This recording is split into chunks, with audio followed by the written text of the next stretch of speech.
I'll never forget that Halloween when I was 13. The whole neighborhood had transformed into a haunted wonderland, with houses draped in cobwebs, eerie jack-o'-lanterns leering from porches, and fog machines shrouding the streets in an otherworldly mist.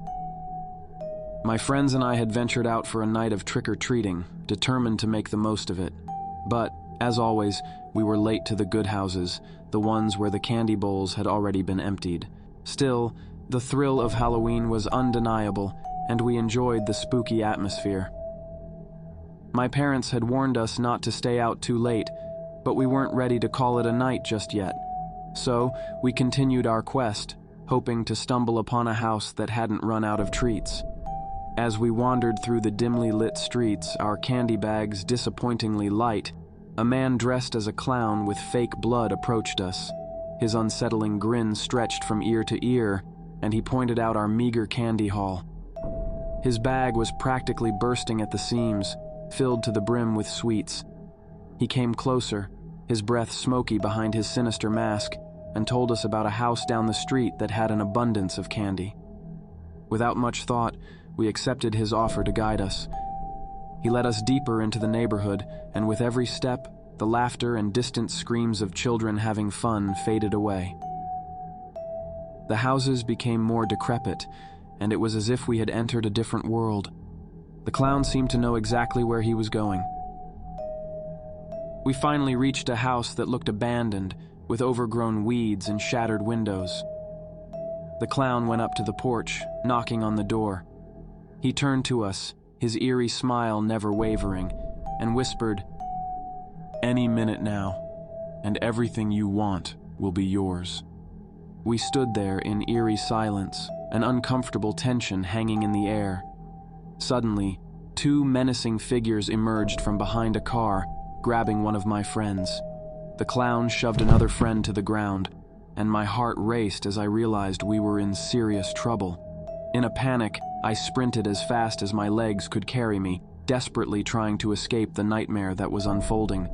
I could hear the footsteps of the man chasing me, and fear gnawed at my insides. Then, miraculously, he stumbled and fell, allowing me a brief advantage. I didn't waste a second and continued to run back towards our neighborhood. I arrived in the safety of my own street, gasping for breath and screamed for help. Parents rushed to the scene, and the horror of what had just transpired was evident on their faces. Panic spread like wildfire, and people began calling the police. Two brave parents from the neighborhood hopped into their car and sped off, determined to chase down the abductors. Hours later, we received the grim news. They had found my two friends. One had been brutally beaten and was in a coma, fighting for their life, while the other, sadly, hadn't made it. Halloween had gone from a night of laughter and candy to a chilling nightmare, forever etched in my memory. The clown, the abandoned house, and the unspeakable horrors that followed still haunt me to this day. And every Halloween, as I see the decorations and hear the laughter of children, I can't help but shiver at the thought of that fateful night, when the line between fun and fear blurred, and true evil lurked in the shadows.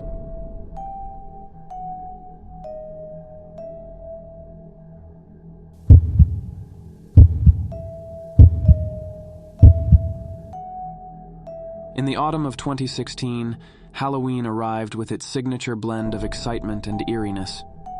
As the sun dipped below the horizon, I found myself immersed in last-minute preparations to make my house the spookiest on the block. Cobwebs adorned the eaves, sinister jack-o'-lanterns watching from the porch, and an eerie mist enveloped the front yard thanks to a strategically placed fog machine. My candy bowl was brimming with sweets, and I had everything set for a night of thrills. Halloween had always been an opportunity for me to relax. After enduring long shifts at work, I eagerly anticipated my day off to enjoy a good movie and some leftover pizza. As I watched the evening unfold, children in various costumes paraded to my doorstep, cheerfully shouting, "Trick or treat!" With a smile, I handed out candy and retreated indoors, not thinking too much about the festivities outside. As the hours passed, the neighborhood grew quieter. It seemed like most of the local children had either returned home or set off to attend Halloween parties. The candy bowl, now empty, served as a stark reminder of the dwindling night. Sighing, I walked into the kitchen to heat up a slice of pizza.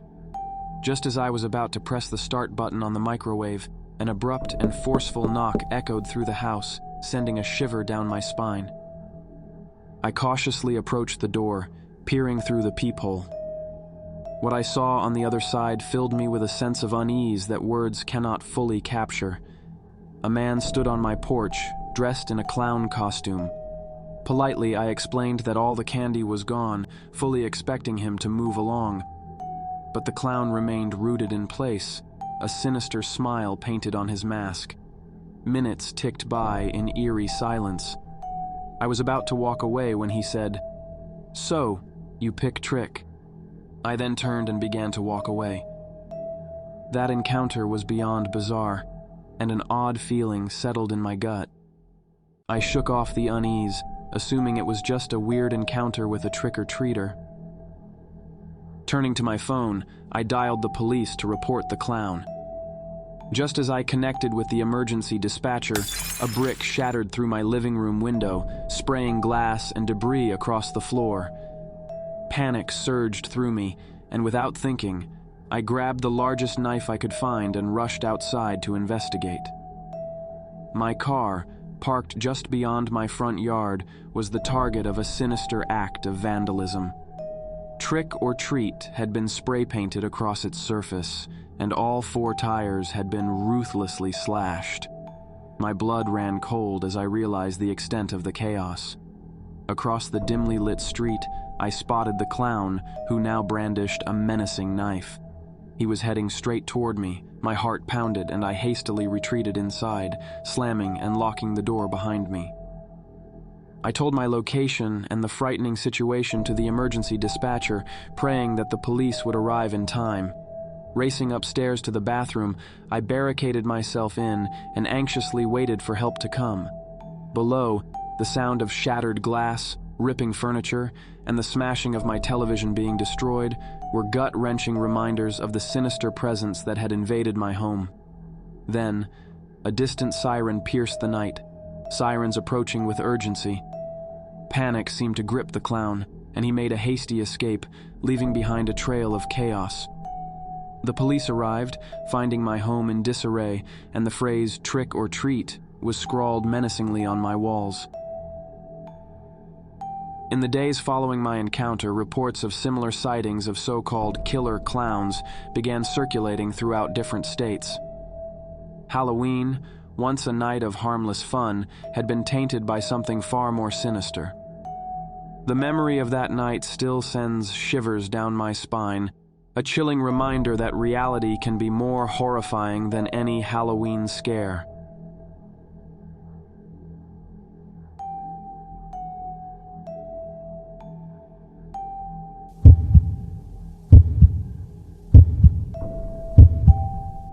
Halloween night was upon us, and the air was thick with the promise of both frights and delights.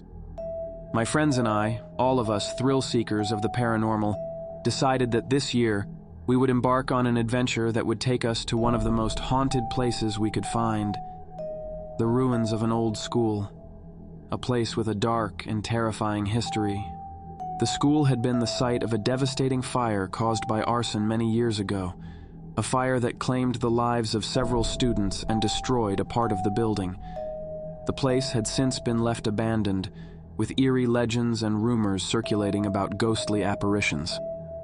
As the evening shadows grew longer and the moon crept higher into the night sky, my friends and I gathered our flashlights, cameras, and a sense of excitement that comes with exploring the unknown. We were decked out in our Halloween costumes, adding an extra layer of intrigue to our adventure. We arrived at the desolate site, and an overwhelming feeling of being watched and followed washed over us from the moment we set foot on the grounds. We made our way toward the school, and our footsteps echoed in the silence. As we explored the charred remains of the building, we couldn't help but feel as though something lingered in the shadows, lurking just out of sight. The forest surrounding the school seemed to close in around us, shrouding us in darkness and uncertainty. The remnants of the school were haunting, blackened beams, scorched walls, and the ghostly outlines of what once were classrooms. It was a chilling reminder of the tragic fire that had taken place here. Yet, there was one part of the building that remained remarkably intact, a small room in which the person responsible for the arson had ended his own life. We cautiously entered the room, where the walls were covered in old newspapers and graffiti. We couldn't shake the feeling that the air inside was oppressively heavy, as if the past tragedies clung to every corner. Each of us struggled to breathe, as if an unseen force were pressing down on our chests. The room held more than just the remnants of the arson. It held the essence of despair and darkness. We discovered news articles from the time of the fire, their yellowed pages filled with harrowing tales of the disaster. Graffiti covered the walls with messages ranging from the morbid to the cryptic. Then, one of my friends made a chilling discovery. Beneath a layer of dust and debris, they found a piece of clothing that seemed out of place. It was a modern piece of clothing, completely off with the era of the arson. A shiver ran down my spine as I realized that this meant someone else had recently been in this room. As we continued our exploration, dread gnawed at our senses. The feeling of being watched had intensified, and the air grew thicker with each passing moment.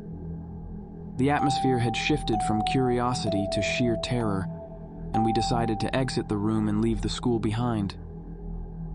But as one of my friends opened a creaking door to a storage area, we were confronted with a sight that none of us could have prepared for.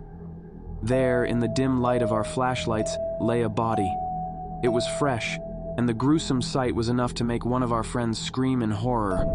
With trembling hands, we immediately called the police, our voices quivering as we told about the gruesome discovery.